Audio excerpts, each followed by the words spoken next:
Think water. Think crystal water. For energy and health, you need to drink water throughout the day. Crystal water is the most consistent and best tasting water in Belize, trusted to refresh you and your family. Think water. Think crystal water. With 11 stages of purification to offer you the peace of mind you deserve, crystal water is the taste you can trust.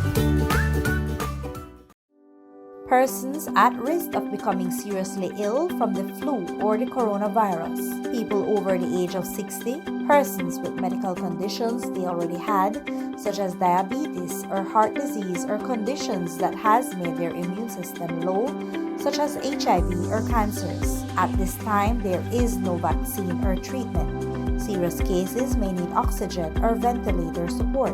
Be caring and show support for your elderly loved one during this time. A health and wellness message from your Ministry of Health.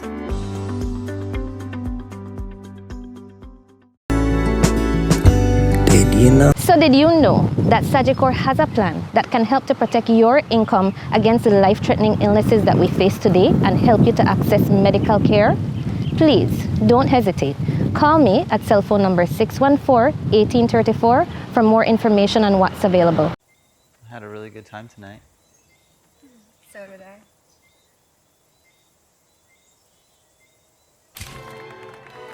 Life moves fast. Be prepared with Sagicor. Learn more at sagicorlife.com. Good morning and welcome to Morning Matters. This morning our guest is the Honorable Patrick Faber. He's the Minister of Education.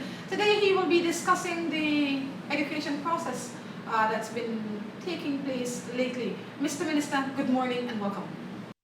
Good morning to you, Rhonda. It's a pleasure. I think this is my first time on Morning Matters, so it is indeed a great pleasure, and I want to say a very pleasant good morning to you and all the viewers that you have, not only here in Belize, but over the region.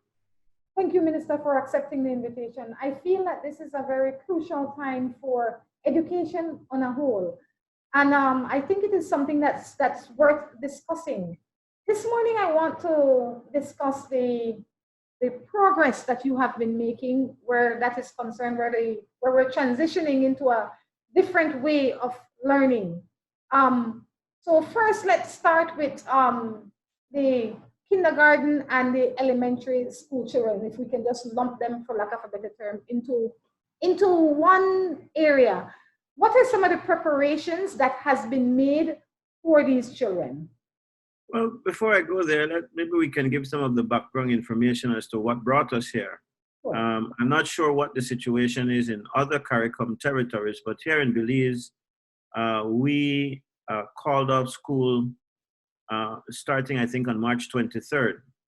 And so that gave us a 2-week period that led us up to the Easter break. And our Easter break here in Belize is 2 weeks. So roughly up until Monday, 20th of April, that's just this week, we were out of school for a month. 2 weeks that happened because we called off school because of COVID-19, and 2 weeks because of the Easter break, which normally would have taken place anyhow.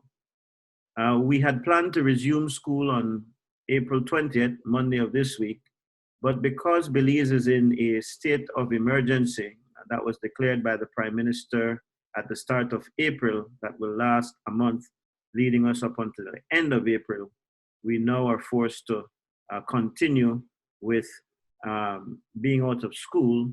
And as a result of being out of school, we have had to make plans. So for those initial 2 weeks that started on the 23rd of March, we asked schools at the various different levels, from preschool, primary school, and secondary school, to prepare what we termed home-based learning packages for the students. And they were to go through these packages for those 2 weeks. We encouraged the use of technology and digital platforms where it was possible, but you will understand that for Belize, and I suspect this might be the same in other parts of the Caribbean as well, that not everybody would have access to bandwidth, and not everybody would have access to devices, in fact. And so while we encourage the use of the technology at all of the levels, we were careful not to insist that everybody uses technology, because that would have created an additional burden on parents. this is a time where they have to be worrying about not moving around too much in the public. Some people have lost their employment as a result of COVID-19. And so we didn't want to cause any undue pressure on parents. So we didn't stress too much the use of the technology and rather ask people to prepare, the schools to prepare a home-based learning package for the students. And that went very well for the first 2 weeks. As a matter of normal course, the following 2 weeks of the Easter break, some schools normally prepare home-based packages for their students as well. And so that first month, we believe, went as was planned. But naturally, when the 20th of April came, which is the Monday of this week, people wanted to know then what next? This is the question that came to the Ministry of Education. And so on Monday, I held a press conference to speak about the way forward. And I shared with the nation, how is it that we expected to proceed? Now, of course, the number one question that people asked was, when would school be reopened? And we maintain that that's a very difficult question to answer. In fact, that would have to be dictated by the health authorities here in Belize. And so we are waiting for that. But of course, while that is happening, while we wait for that official advice from the Ministry of Health here in Belize, we have to ensure that learning continues. And so getting to the question that you asked me, we broke up into levels, and we have had more experts at all levels working to ensure that we have home-based learning packages that are now being shared in various ways. Firstly, we utilized very strongly the web-based learning mechanisms. And so our ministry's webpage has by levels activities that we encourage children across the country to utilize. So for preschool and primary school, for the benefit of those who might not understand what we mean by that, for us, preschool is our 3 and 4 year olds. And then primary school begins at age 5 and goes through age 14. So basically, on that website, you will find daily activities, home-based learning activities that will keep them occupied on a daily basis. Not only keep them occupied, because I want to stress that it's not only activities to keep them occupied, they're also they're primarily activities to ensure that they're learning. And there are many who don't have access to the internet. And so what we've done is we have also developed programming on radio and television so that those who don't have internet access might be able to access it there. And starting next week, we will put out actual print packages that comes in the form of our, Belizeans are familiar, but maybe in the rest of the Caribbean where they have daily newspapers, it's a different thing. But we have weekly newspapers in Belize. And so it is on newsprint that we plan to print this home-based learning package. And then we distribute it far and wide across the country, even in the most remote villages. By Monday of next week, we will have that ready. And it is a 2-week package so that students can engage. So that's what's happening at the pre-primary and primary levels in our system here. Let's stay there for a little bit, if that's okay with you. While we may take it for granted that most people must know up to standard 6, most adults must have enough education to be able to assist their children with these lessons. But how is there a way that the teachers could reach out and support the parents that may not have the level of education for the level of schooling that the child is undergoing at that time?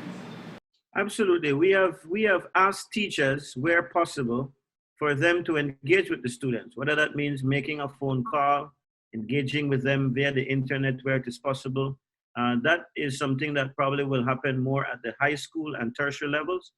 But where it can happen in the primary level, then we encourage it. There might even be able to be some contact.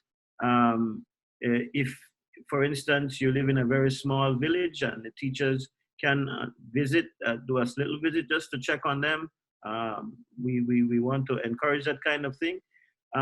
But one of the things we are stressing is not so much that teachers ought to engage, but parents and other siblings. You have aunts and uncles who may be able to make a phone call to the child and say, what is it that you're doing?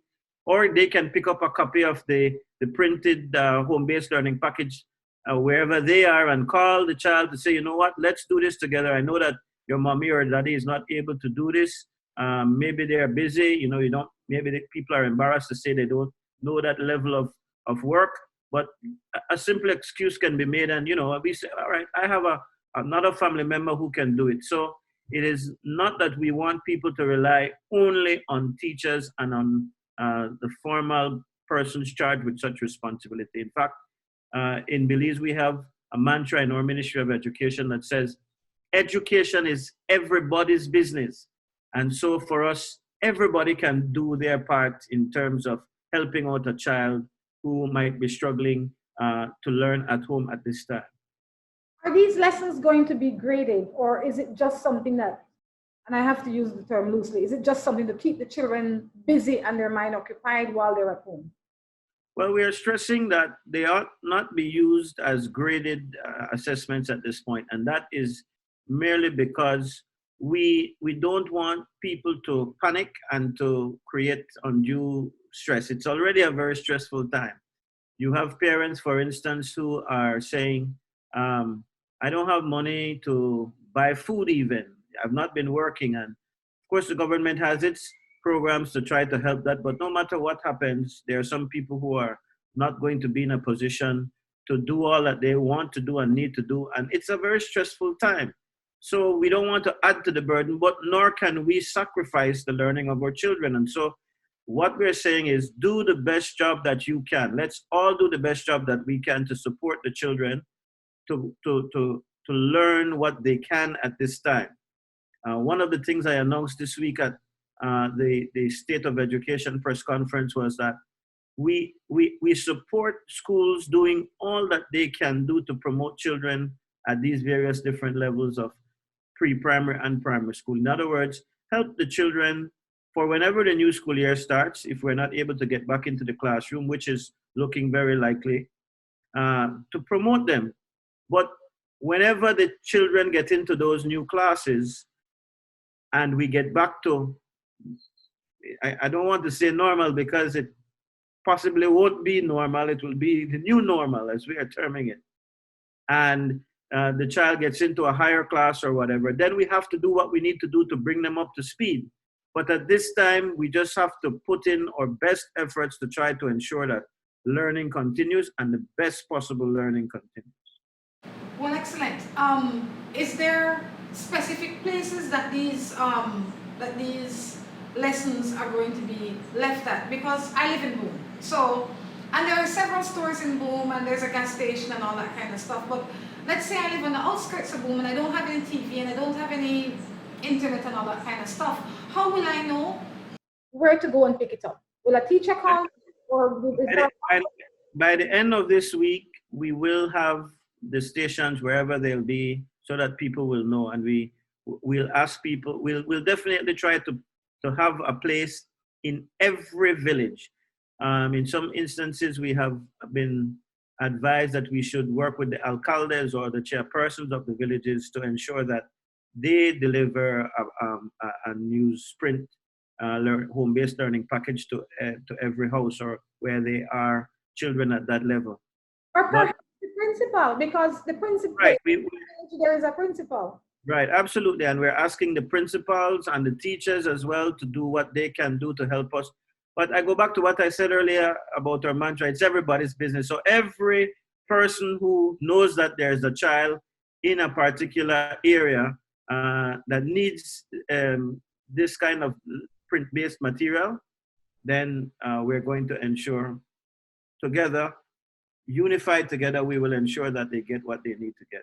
In the larger municipalities, we'll try to put them through the banks so that people will do their transactions every day and they can pick up a copy. But we're encouraging primarily those who don't need the print to not pick it up. If you have access to the internet, if you have access to television and radio, and you can access the learning materials via those other media, then we encourage you to use those. And I have to ask, you say it's going to be on television, it's going to be on radio, but there's so many levels of schooling. I mean, is there going to be, like, us village people, we like to watch the TV guide. We have a schedule. We know at 8 o'clock this song come on, at 9 o'clock this song come on. Yes. This time of morning I can go and hang out with my clothes because nothing is on. Is there a schedule that the people will know that at 2 o'clock today it will be for elementary school? Absolutely. This is why we announced what we're doing on Monday, the 20th, and we're starting on the 27th, so that we give everybody enough time to know where to pick up your newsprint, what time, what level is going to be aired on the radio or television. All of that information will come out before the end of the week, or at very latest Monday morning, so that people are able to know for the rest of the 2-week duration, this is where I go to access the information that I need. Well, excellent. From what I saw from my team, these lessons are going to be done 4 days. And then on Friday, we're asking the media houses that are airing for us to repeat some of the same lessons, so that if there were people who missed the lessons during the week, they can catch up on the Friday. And of course, in the off times, the TV folks and the radio folks have agreed that they will replay some of the information so that people can catch even if they missed the scheduled time. And what are the subjects that they should look for? Well, we're trying to focus on core subjects. Of course, English and math are included, and I'm pretty sure we'll do science, but all of that detail they are working out now. But we've agreed on not overcrowding what it is we're putting out to the students. We don't want them to feel overwhelmed, but we want them to focus on getting those very, very important basics. Back in the day, not sure if it is in you and my time, Rhonda, but they used to say the 3 R's, no? Reading, writing, and arithmetic. So we may have to get back to some of those basics for this period leading up to the reopening of school. On that note, we're going to take a break and be back. Reduce your risk of viral illness like the flu or the coronavirus. Wash your hands frequently with soap and water or with an alcohol-based hand sanitizer.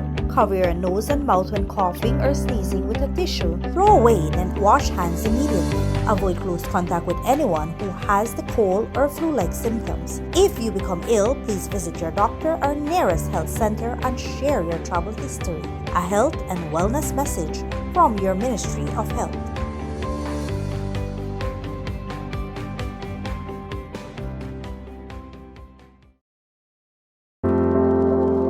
I chose Galen because of its strong reputation, great scholarships.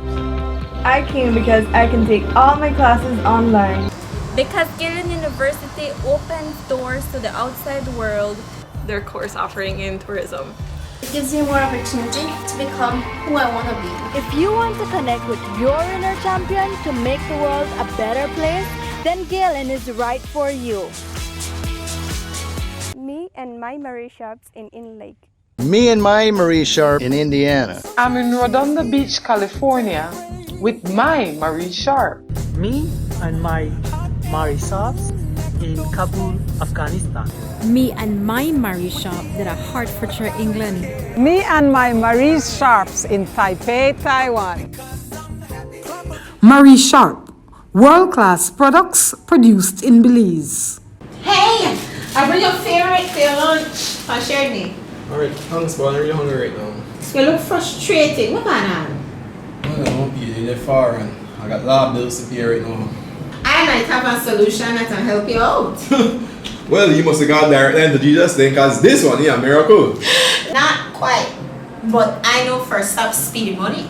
Well, please tell me about that. First Up Speedy Money is a pawn shop that is designed to help you on days just like this. Really? Yes, you know they pawn gold jewelry, bracelet, earring. They even do pawn and drive. This means you have full use of your vehicle and still get money. Joe, you make it so easy? It is easy. Hey, yo. Let's go check it out right now. Visit First Stop Speedy Money at Capital Garden Plaza on Constitution Drive in Belmopan or at 10 King Street in Belize City. Welcome back to Morning Matters. The Minister of Education, Honorable Patrick Faber, in with us this morning. Minister, good morning and welcome back.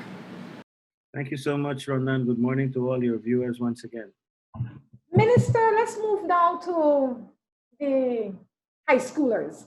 And I think while from first farm to fourth farm, there are different interests. I think one of the biggest things right now, especially for people that are depending on that CXC scholarship, if you call it that. If my child's been doing well for the whole 4 years, I know that he will or she will get this relief that the government normally offers. But in this time, there is no CXC, so there is no relief. And while I might have a smart child, I might not be able to pay for his or her further education. What do I do then? Well, for the benefit of our viewers who are not from Belize, let me explain what normally happens. Firstly, the government here in Belize offers a $300 subsidy, which is $300 towards the payment of high school fees for our high school students. This year, we were planning to expand that program even further, but of course, there are no constraints on the government's finances. But we intend to continue with what we did last year, and that is in three of our 6 districts, the subsidy ticket will be automatic. So once the children transition from primary to secondary school, they get that $300 subsidy. And that goes on with them when they're promoted to second and possibly even third and fourth form now. That will continue. So every child who gets into first form and first form and who had it last year and are going into second form will receive that support from the government. And I want to reiterate that commitment today via this medium. What used to happen, as you pointed out, or what is the current case, is that we pay for 6 CSEC exams for every student, at least 6. If you want to take more than 6, you have to pay for that excess number. But if you take up to 6, the government of Belize will pay for those CSEC examinations for you. And if you pass those 6 CSEC subjects, I think there's a bit of criteria. Maybe you have to take English and math. And if you pass those and you have those 6 passes, then you are given a tuition scholarship to junior college or to University of Belize or Galen. The thing is that we are not able to follow the schedule with the CSEC and CAPE exams this year because COVID-19 is affecting all our countries. So all of our countries in the region have this dilemma, and we're not able to continue on the scheduled path that CXC set us on. And so you're right. By the time the school year closes, or the time for the close of the school year, and these students are expected to transition on to tertiary level, they will not have received those CSEC passes simply because they didn't take the CSEC exams. And that is what would have qualified you. In my address to the nation on Monday, what I said was that we will look at the situation and pronounce very soon how we're going to handle those. Now, what I suspect that we will do, I just need to fine tune it, is that we will grant some kind of support for those students who are transitioning, who have signed up. Because remember, by now, they have already signed up. They should have started to actually take some of the sit-down sessions, paper 1, paper 2, and also submitting SBA records and all of that now to CXC. So we already know who signed up for 6 or more CSEC exams. So it is based on that we will make our determination moving forward. So we don't know if you're going to pass, but just the mere fact that you signed up. If you didn't sign up for 6, then evidently you weren't relying on that kind of support for your tertiary level studies. So we will look at what is available. And again, I reiterate, I'm sure that this is not only the case in Belize, it is the case all over our region and indeed all over the world, where government finances are now put under severe strain because of this very, very deadly disease. So we will look at what is available, and then we will determine how we will support those who have signed up for at least 6 CSEC passes exams so far. Is there a way, and I can only ask, is there a way that perhaps you could have moved this exam to an online platform where the students could have taken it? Or is there a way that maybe you could have used a bigger facility that would have accommodated them, that they can still have their social distancing, they can still abide by the social distancing rule and do it? I'm just asking. And also, is there, are we the only country in this region that's not taking CXC, or do you know if any other countries are? Remember that the CXC is a regional entity, so most of our CARICOM territories are a part of a CXC. So are they not taking it? So they are in the very same boat, and the reason, there have been many suggestions. I want to say that CXC tries to resolve these issues, but of course, it is not a one-size-fits-all approach. And so the situation is different in various different CARICOM countries. In Belize, for instance, we have had and been under a state of emergency since April 1st. So whereas in another territory, they might be able to set up and do a kind of physical distance that is appropriate, in Belize, you can't come out. No. Because we're on a state of emergency. In Jamaica, there might be another precautionary method that they're doing that doesn't fit with what would have been the one-size approach that CXC would recommend. So for us to move forward together as a region, we would all have to come to some common ground. CXC, for instance, suggested that maybe the exams could be taken later on September, October, but then by then our students we would have expected them to transition and to move on. So that would only work if your position would be that we're going to defer the close of the school year, maybe up until December, and we will try to keep children or students at that level, and then have them go on to the next level, maybe in the new calendar year in January. But that's not what we've endorsed. So it all depends, and everybody needs to be singing from the same song sheet in order for CXC to say that's a go. And that is really the difficulty. So we've not been able to find something that works for Belize. We have said to them clearly what we need in terms of what is happening here in Belize. And until we see something that fits for us, then we can't proceed. So that's really where we are. I want to point out that the exams are not canceled, because some media houses here in Belize have said the ministry has announced that the exams are canceled. We have said we won't do the BJAT, which is the primary midway exam that is taken at Standard 3. And we have said as well that the National Primary School exam, we won't continue with it, but rather use both of these tests as diagnostic tools for the next year that follows.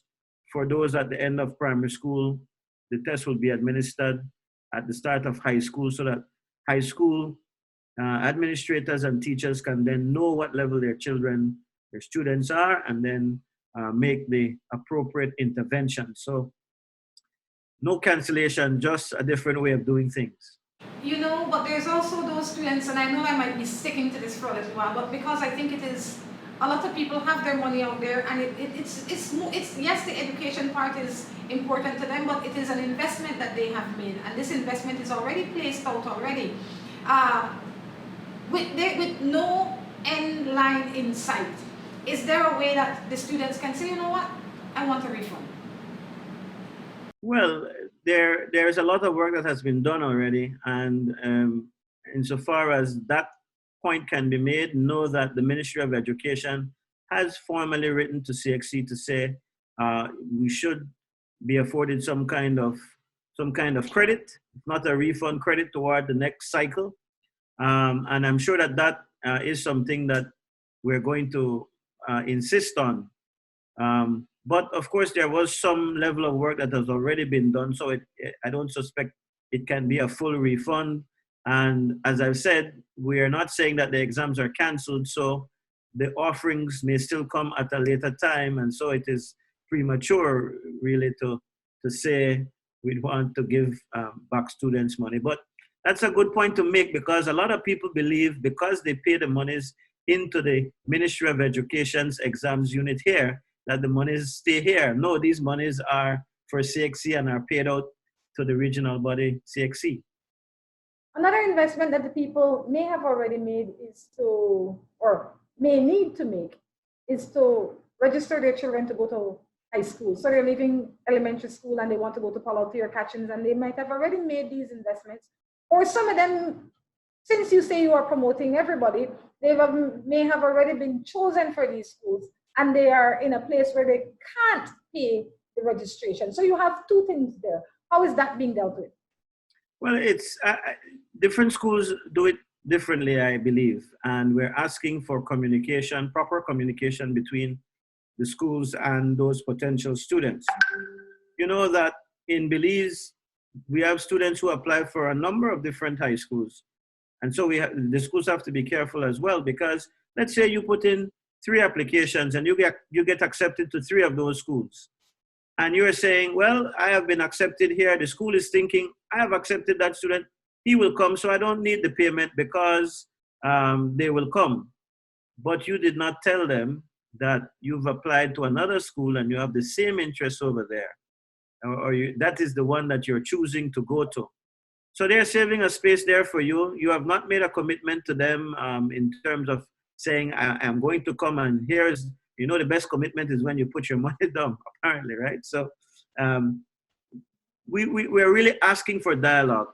And if the schools can dialogue with the potential clients to say, listen, there's a space here for you. We understand things are hard. It's a difficult time, but maybe we need to get something from you, a kind of signed contract to say, you know what, I'm not able to pay right now, but I'm going to engage in a kind of payment plan. The Ministry of Education's high school subsidy is going to apply to this school. You may want to bring in your subsidy ticket, because that's a commitment. You only get to use it once. So if you come there and you say, this is my ticket, then that's a kind of commitment. So I would just ask schools and the potential clients, the students, to dialogue and to find a way for this to work. It might be difficult for the ministry to say exactly how it should happen, because different schools have different ways of doing things. One more thing before we end this segment. This is a time when there's going to be a lot of online learning. But the way the teacher teaches in the classroom is not necessarily the way that he or she will be able to communicate online, because it's just different. I mean, the timing is different. There is less interaction. Is there something that maybe, if it hasn't been done yet, that it can be done to better prepare the teachers for this type of teaching? Absolutely. In fact, one of the things we've announced on Monday is that while teachers are away from the classrooms, and of course teachers can always be very busy, but none can argue that in this time when you're not physically in the classroom, that there are people with more time on their hands, that they should be engaged in professional development. And so to that end, the ministry is making available courses, online courses, that are focusing in 2 areas. Now, continuous professional development is, as the name suggests, continuous. And so teachers are free to engage in a number of courses online that they can get credit for towards their CPDs. But in particular, because of the nature of this and what we believe will be the new normal once we get over COVID-19, there will be a lot more online learning, and the technology-based way of instruction is going to rule. We have said, let us offer at this time courses online that will help our teachers to be better able to do electronic delivery to our students. And so that is free of cost. I think those begin on Monday, the 27th as well. They'll be available via our ministry's website as well. And for the benefit of your viewers, that's www.moe.gov, V as in Victor.bz. So we encourage teachers to go there. We're also offering courses in psychosocial issues as well, because there's a lot of pressure that we all are going through. Imagine when those children get back to the classrooms, teachers then realize how overwhelming the work of catching up or bringing up a student to speed is going to be. It's stressful work. Teaching is stressful work on the ordinary, much less when you have such a daunting task in front of you of dealing with all the issues when you get back. So we want to prepare our teachers in that regard. The word I would say is I'm sorry for them. I'm sorry for all of them. They got a whole lot of work on their hand. But how will the certification of the teachers be done during this time? Well, the way it works is that we have a licensing system here in Belize, and teachers are required to do these professional development courses. And once they sign up for them, if it is one being offered by the ministry, there's no problem. But teachers are free to generate their own offerings. They can get together, for instance, and say, we want to do something in classroom management. We believe our teachers are having trouble in our school doing this. So you can get somebody who is qualified. It may be a member of your staff who is qualified to do it. And then they plan their workshops, but they have to submit a plan to the Board of Teacher Education and our Teacher Development Unit. And then they are approved for that kind of program and given credit. So once these offerings are approved, you get credit hours, just like when you attend a college course, and those credit hours build up and come towards the requirement for you to renew your license once that time comes around. Thank you. On that note, we're going to take a break and be back.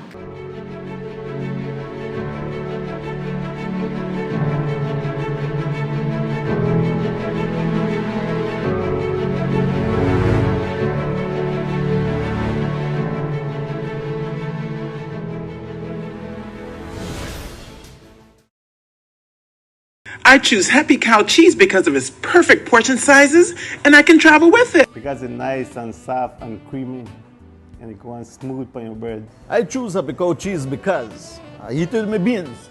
I eat it with my fried jack. And you know why? Because it's nice. Most of all, when you're on plane, you know they only give you some crackers, and you could just take one out and enjoy it with Happy Cow cheese. I'm Miss Baker, and I choose Happy Cow cheese because it goes well with all the stuff I bake. Happy Cow cheese. Look for it in a store near you. Distributed in Belize exclusively by Emilio Ahmad and Sons Limited. Think water. Think crystal water. For energy and health, you need to drink water throughout the day. Crystal water is the most consistent and best tasting water in Belize. Trusted to refresh you and your family. Think water. Think crystal water. With 11 stages of purification to offer you the peace of mind you deserve, crystal water is the taste you can trust. Did you know that it's best to keep the lumber stored in a dry place? At KT Enterprises, all our wood is stored in an enclosed space to provide our clients with the highest quality. We allow you to personally select your lumber if you choose, and we deliver countrywide. Be it deckboard, beams, and imported hardwoods such as red oak and white ash. At KT Enterprises, we provide you with the highest grade in treated pine, construction grade plywood, and imported hardwood, delivered to your door. We continue to build Belize by reforesting its pine forest. Visit us today at 2.3 miles Iguana Creek Road, or give us a call at 671-0114 or 672-0114. Welcome back to the third and final segment of Morning Matters. We are both in the comfort of our own spaces, but yet we appear on the same screen in front of you today. Thank goodness for technology. Welcome back, Minister. Thank you so much, Rhonda. And good morning once again to your viewers, those who may be just joining. It's technology. COVID has done a lot of terrible things, but it really has brought out the best in us where technology is concerned. You know, I was thinking the same thing, but I find myself working more now because I'm having meetings at night, 9 and 10 at night, where, engage with my staff in the ministry. So it really now breaks down barriers. You don't have to work that regular 9 to 5 or 8 to 5 again. It definitely, you have to find the light in everything. One of the things that I didn't ask you in the last segment, I want to know if it's the same subjects being taught. In elementary, you have 4 subjects. What are the subjects for secondary level? It's the same thing. We are going to look at core subject areas, and we like for instance at the high school level, where I don't know if I mentioned that we will also do a newspaper print. We will do mostly online and internet-based learning at the secondary level, and we have more teacher-student engagement than we would expect at the primary level, simply because the students at this level. And of course, you know, we also have in some of our high schools an initiative that already uses a digital platform called DigiLearn. And so this is something that we believe can work more easily at the secondary level. But we are going to look at core subjects in the same manner. So whereas we know we have students who are taking physics and chemistry and biology, maybe we're looking at having a more integrated science approach, maybe that can see all of these subjects. We get a little bit of all of them. And of course, at the higher forms right now, 3rd and 4th form, we are expecting that many of the students at that level realize that this is something they need to be doing on their own. In fact, it is what we are depending on in terms of those who are in 4th form, and especially those who are at the tertiary level, because by that time you should have already developed enough self-study habits to know you don't need a teacher to be babysitting you. For CSEC preparation, for instance, there's a syllabus that you know you have to follow. You have your textbooks, you know what needs to be done. You have your past papers, the CXE past papers that you could be working on. A lot of individual work. The students, I'm sure, know that they need to be doing, and so it's just a matter of a teacher giving them a prompt and prodding them and ensuring that they're engaged in that work. They don't need much material and instruction because they have that already, and they should have that impetus to know how to study by then. What is being done for the tertiary level? Well, in the tertiary level, again, like I just said, we expect that most of our tertiary level students, even before COVID-19, were engaged with their instructors in some kind of online way already. And so we have impressed on our tertiary level institutions that they must ensure that the requirements for those courses that the students are taking are met before they can be awarded any kind of credit. Some of them are at the point of graduation, of course, and so they must meet those requirements. I think the tertiary level students will get by far the shortest or the smallest blah, if you will, because we really need them to be doing the work. Because again, as I've said just now, most of the times when you're at that level, you are engaged with a lot of self-learning already. The textbook is provided, or the handouts, the course outline is given, and you know what is expected for you to learn, and you have to deliver on that. We have encouraged as well at that level research projects, and the kind of projects that you'll see students have to do their own research on. They have access to the internet, most of them at that level. It is not a ridiculous request to look to our tertiary level students and say, you should have internet access, you should have your own computer device. We might not be able to say that for the primary and pre-primary and secondary, but we certainly can say it for tertiary level. So although we do understand for some it's going to be tough, that is the position. So we've encouraged our tertiary level institutions to push all the way to ensure that they meet those requirements that are necessary for them to earn the credits. I completely agree with you. I think at that level, they need to realize that they can't be having online parties all night and sleeping all day, because I think that is what a lot of those kids are doing now. You know, they play it all over the East and they kind of just still doing it. So they need to realize that they need to pull themselves together. And while this is a difficult time for everybody, they need to recognize that the work needs to continue. They need to get that degree, and not because this is happening, you know, if they want to slow down themselves, then that's on them. So I'm not so concerned about them, because like we'd say in a Creole, they're a big man or woman. They know where to go. Yes. Go. And there's one other level, Rhonda, the TVET level that I wanted to touch on. And so instruction for our TVET students continue in as much as we can do it. But certification for them, especially those who have to do some kind of practicum, that is going to be delayed. And the reason for that is, of course, you don't want to be certifying a welder or an electrician or some other trade student who, and we'll give them a certification to say no, they have the level that is required, and then of course they don't. You want to see them hands-on engaging. We need to know that they have the ability to do these things before certification can be passed on. And so in that vein, that certification for them will be put off until we're able to see that. I think the society will thank you for that, because I don't want an electrician that only is an electrician on paper. That Right. is okay.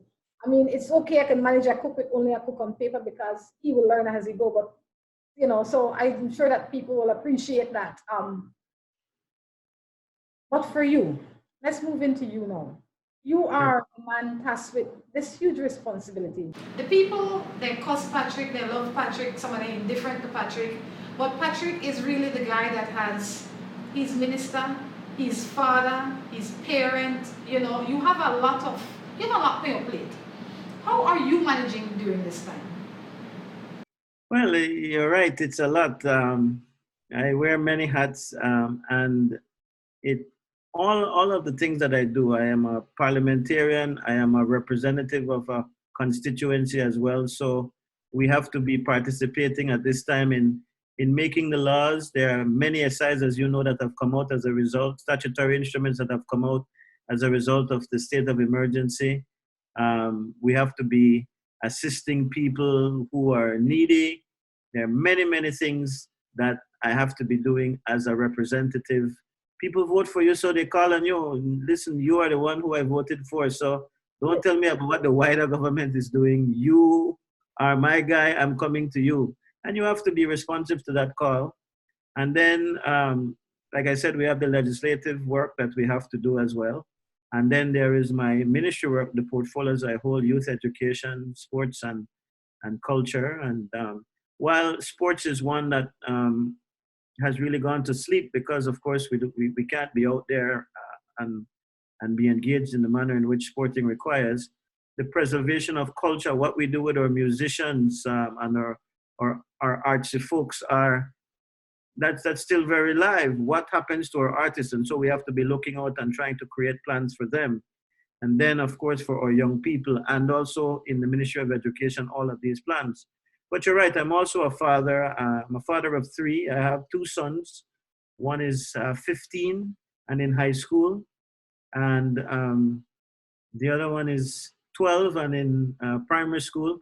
And I have a little baby daughter who is a year and a half old. So who's just learning to talk. So there's a lot, my hands are filled. And I have enjoyed the quality time with them. Of course, as a teacher myself, I have engaged in ensuring that my boys are learning because they're in school. I've been teaching trigonometry and geometry. I've been reading books with them. And I've been touching up on my cooking skills, because in the midst of all this, of course, it's not safe to be buying food from outside. And so I have been making food. I've made escabeche and rice and beans and stew beans, and I tried boil up yesterday. It came out very well. The boys are still surviving. I haven't had to rush them to the emergency room yet. So it's for us a fun time, and we get to bond. We watch movies. They play video games a lot too. They have a lot of time on their hands, and but I also try to ensure that they keep the balance. So we over the Easter break we attended our church services. We still try to support the activities of the church from our homes with online church services and so on. So that's a lot that we do, but it's a fun time. But A lot. It's a lot indeed. You make it seem so easy and doable. But all the things that you just explained, while they are fun, it seems that you have them all organized. It takes planning. And without a proper schedule, you will not be able to achieve all of this. So maybe you'd want to, for other parents out there as well, we're talking to you now as a parent. For other parents out there that have difficulty managing their jobs and their home responsibility, what would you say to that, to a parent in that position? Well, I firstly want to give maximum respect to those parents, whether they be mothers or fathers, who are engaged in their children's lives in the manner in which a parent can do. There are some parents who, in fact, don't do that kind of engagement with their children at all. And being a parent, I will happily admit, is a full-time task. So, as I'm home now, when I am working and leaving the home, of course, I get support in terms of the cleaning, the laundry, all of this. But because that is not practical right now, all of this we have to do. So even my children, we have to give them chores. And you're right, a schedule is very important. It is a kind of whacked schedule because we don't do the normal. So you find that we're going to bed at midnight and at 1 o'clock, but we're sleeping in late until 10 or 11 in the morning because there's no rush to go anywhere. I have to do certain things. I have meetings online with my staff here in Belize and regional meetings as well with SICA and with CARICOM. So I have to be engaging UNESCO, UNICEF. But it gives me some breathing space alone in the morning. So when they sleep late, I can be up from about 8, be in my meetings. And then when they get up around 11, I have breakfast ready for them. It's a delicate dance that we have to do. And scheduling is very important indeed, so that we can get things done. The thing that you've learned, what is the biggest thing or lesson that you've learned during this time? Well, we shouldn't take things for granted that we normally believe cannot go a different way. If somebody had said to me at the start of this year, Christmas time or New Year's, for instance, that Belize would have been shut down for an extended period of time, nobody can go to work, and that, we'll be locked up in our homes, I would have said, no way. They had said, there would be something that would throw off our economy. Maybe I would have believed Belize's economy, but to think about the world economy, and then we are dependent so much on the outside world as well, that these things aren't things that I fathomed would have happened, certainly not this year, and would have been right upon us. So the biggest lesson for me is that we should not take for granted the things which we quite often take for granted, and we should appreciate and love each other. Another thing that I've come to value is, of course, that everybody does not have the same means as you may have. And so where it is you have more and you can give and give a helping hand, doesn't always have to be financial. It could be, as you've pointed out, it's a very stressful time. Being available to talk to somebody, that's something that I have really enjoyed in this whole thing. Just to reach out to somebody and say, how are you doing? Are you doing okay? I know that you may be locked away and you don't have anybody to talk to, so I'm just checking on you. And all people want is a little conversation sometimes. It's not that they need finances or they need something material all the time. So I have really come to appreciate that. And I think that once we get back to, I can't say normal, but what the new normal, these are things that I think we should treasure and we should try to incorporate in the new way in which we do things. Do you think that this would be an opportunity for you to transform the education system in this country? Absolutely. Sometimes it's a bother, it's frustrating as the person who should lead the vision, because the education system is so dynamic and made up of so many stakeholders that even when you want to see certain things done that will revolutionize the way we are doing things, there are always people who are saying, no, we shouldn't go there yet. I love using the technology If it were that easy, I would have said to people a long time ago, especially in terms of convincing those who can finance the change in education. This is the way we must go. But what COVID-19 has brought upon us is a forced way of moving into that technology now. So I embrace that completely. And I say to all those who have been avoiding change, let me give you an example. Not telling tale out of school because, of course, this is public knowledge now. Even at the cabinet level, we can't meet physically. And so we have had to meet virtually using Zoom. And that's a new experience for some of the older members of cabinet. We have long been saying this weekly drive up to Belmopan wastes a lot of time. You have to take an hour to drive up, an hour to drive down. And if we can be sitting in our offices, maybe not in our homes, but in our offices, at least in wherever you come from, your constituency office, and you can join in a cabinet meeting to help to make the decisions for the nation, and you cut out 2 hours traveling time, that's progress. But there were some who said, no, I don't want to be in front of a computer. I'm not comfortable sitting in front of a computer. But COVID-19 has now brought us to this point. Same way, some of our teachers who aren't comfortable with computers and the technology, you have no choice now. This is now the new world order. And so in that respect, I am glad for these changes, but I will try to help the brethren and the sistren who are struggling. The young people I have no worry about. They're like ducks to the water when it comes to this technology. I was telling one other talk show host that in my own experience here, I consider myself to be very tech savvy. I pride myself in trying to keep up to date, but on every occasion over the last few weeks while I'm at home, I find myself yielding to my son because to both of them, but especially to the older one who is very quick. I mean, it will take me some time to figure out how to do this, how to do that, but he is like lightning, and like I'm sure it was the same for you at Palote, Rhonda. You took typing lessons where you had to learn on the big typewriters, and then you had to take keyboarding to learn to type. And he has never taken a keyboarding or typewriting class in his life, and they're very efficient with the keyboard.